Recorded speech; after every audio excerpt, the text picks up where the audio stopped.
And welcome back. As Rikers Island is set to close in the year 2026, elected officials and activists are hoping that the land will be used to environmentally benefit the city. Survivors of Rikers Island have demanded any future use of the island to help the communities who have been most harmed by mass criminalization, environmental injustice, and disinvestment. Low-income neighborhoods and communities of color are often home to waste transfer stations and other polluting infrastructure, which emit particulate matter and other toxins linked to respiratory illness, among other things. The Renewable Rikers Act aims to create a green vision for the 400-acre correctional facility that would keep the island out of the hands of luxury developers while lessening the burden on communities loaded with city infrastructure. Here to provide their point of view on the matter, I'm joined by Mott Haven-based social entrepreneur and activist, Ramona Ferreyra, and she joins us now. Ramona, good to have you. Hi, how are you? Thank you for sharing with us here. And, there's no greater thing when we talk about social justice and also environmental justice. And when we come to the issue of Rikers Island, first of all, let me deal with the social justice component. Many people in favor of Rikers Island closing. And give me your thoughts now that we know that the building will be shutting down. So for us, it has been just an amazing experience to see the mayor and the city council commit to shutting down what's really the last penal colony in America, and really be bold enough to redefine what criminal justice should look like in New York City. So the Close Rikers program is something that I got involved in about 2 years ago, and I sit on the Neighborhood Advisory Council. So we are looking forward to the City Planning Commission voting to turn Rikers Island into a public space. That's a big first step for us to be able to get that land. And then our second goal is to make sure that the Renewable Rikers legislation passes. And that legislation turns that public land over to the Department of Environmental Protection. And it's going to allow communities like Mott Haven, where I'm from, to really decide what we want to shift physically over to Rikers Island. I'll give you an example. We don't have a park in Mott Haven. The closest thing to us is St. Mary's, and it's a really long walk for people with mobility issues like myself or elders. And we are hoping that we can find either a waste management site or a water management site. There is a waste management site right by Mitchell Houses where I live that was, placed there because this used to be industrial zoned, but now this is residential, and we really shouldn't have 150 garbage trucks driving through our community every single day. Waste management is a good, community neighbor in that they maintain the area and they try to offset as much as possible their impact on the area. But you have a place called, the Asthma Alley for a reason. And the exhaust, the burden of the crossways, the burden of the Deegan, all of that, in addition to a location like West Management, really takes away from us an opportunity of having a public space. And they are on a waterfront land lot that is spectacular. And I go there every single day, and I envision, and I try to share with as many people as possible the fact that we could actually take that facility and shift it out of Mott Haven with the closure of Rikers and end up with a brand new park for this community, a brand new waterfront park. When you think about the whole asthma situation, give us a little bit more of a lay of the land, because I know that many Bronxites are familiar with all of the health concerns, particularly in that area. But what are you hearing? What are you knowing by way of the asthma and the other health disparities that are actually affecting, because you do have so much hustle and bustle in that area around Rikers Island? You've got the trucks coming through, you've got buses coming through, you've got, heavy vehicles coming through, and all of that, that carbon emission is hitting the air.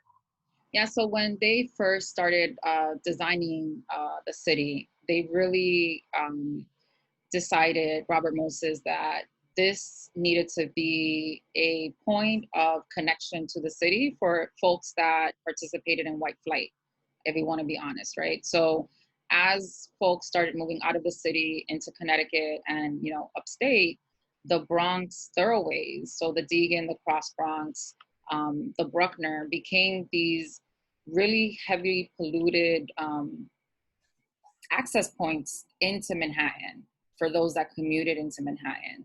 And then Hunts Point Market, which is the largest food distribution facility in America, is also located in this neighborhood. So when you have infrastructure designed to bypass a community and use it as roads instead of, see it as the infrastructure for a community to live in, and then you add in retailers like Fresh Direct, like Amazon, that just leased a second huge facility down in Port Morris, it really leads to the asthma rates that we see in this community being highest in, any county of New York. It's why we're 62 in Mott Haven out of all of the New York City counties. So we're number 62 out of 62.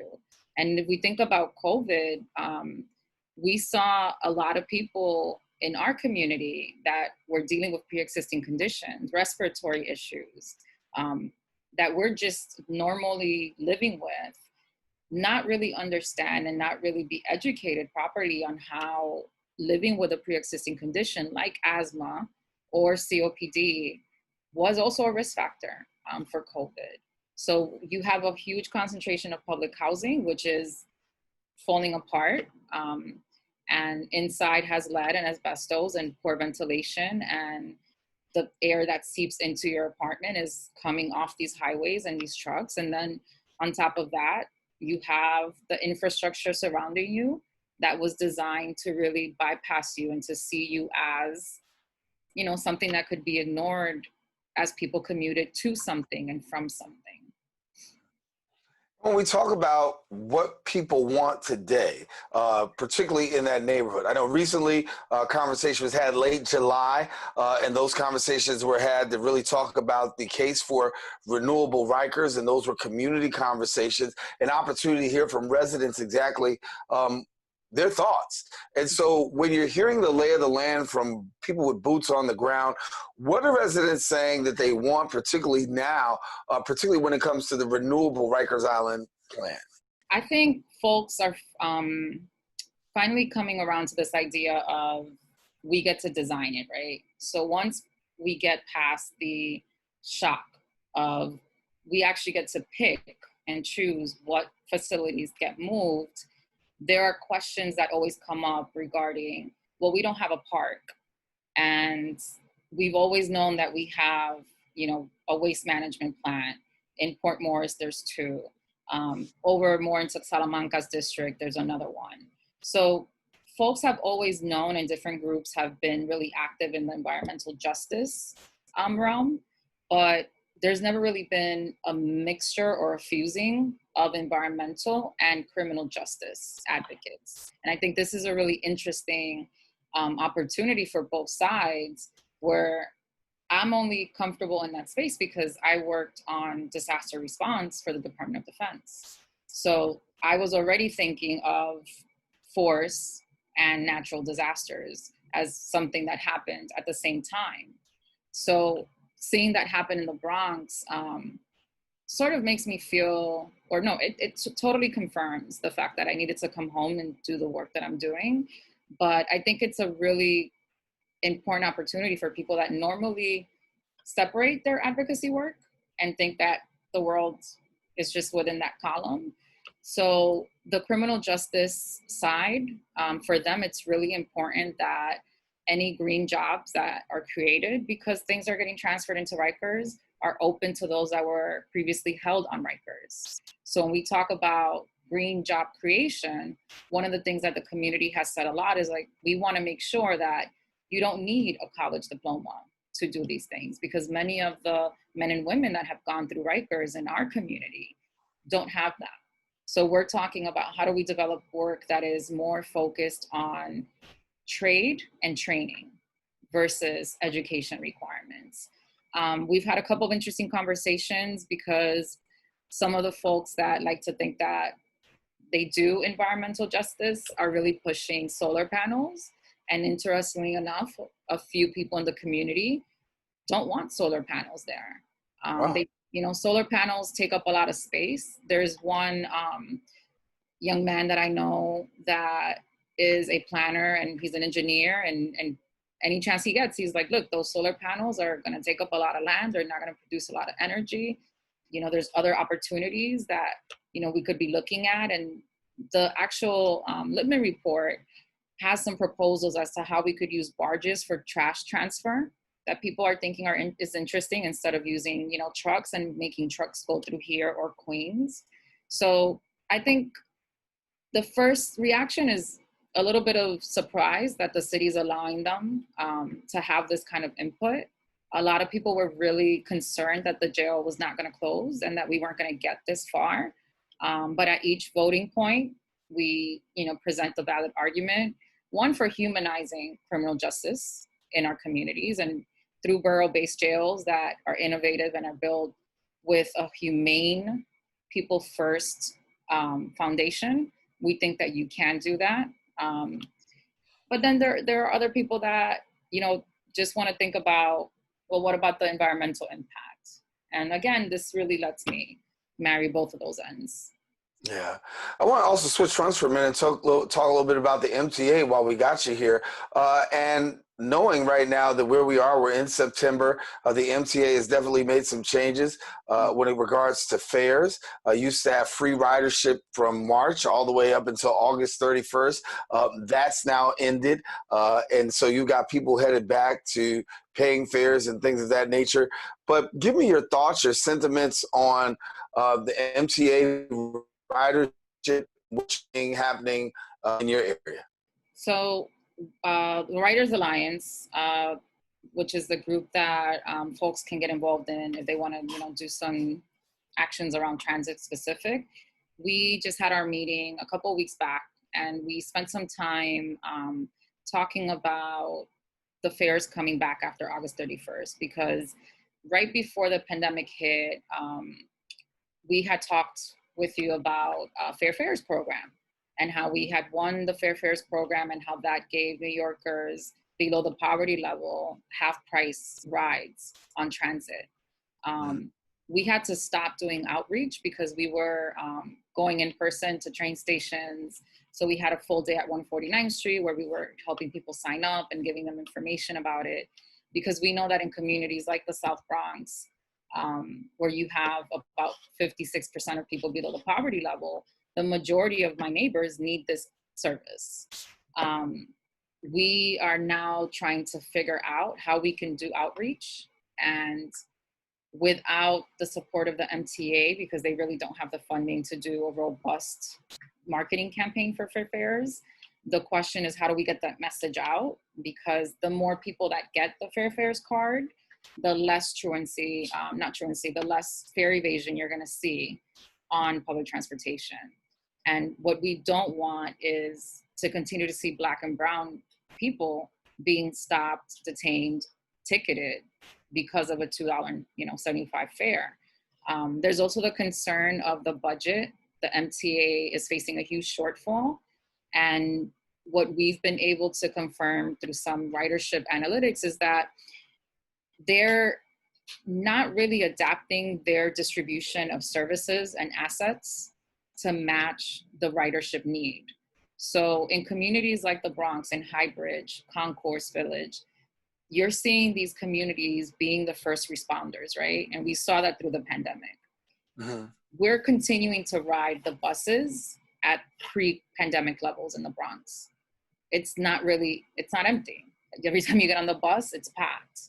But if you go into Midtown, if you go into the Upper West Side, if you go into these neighborhoods where, again, you had white flight, where people have left the city, have moved out, or have gone to their summer homes, you're running empty buses.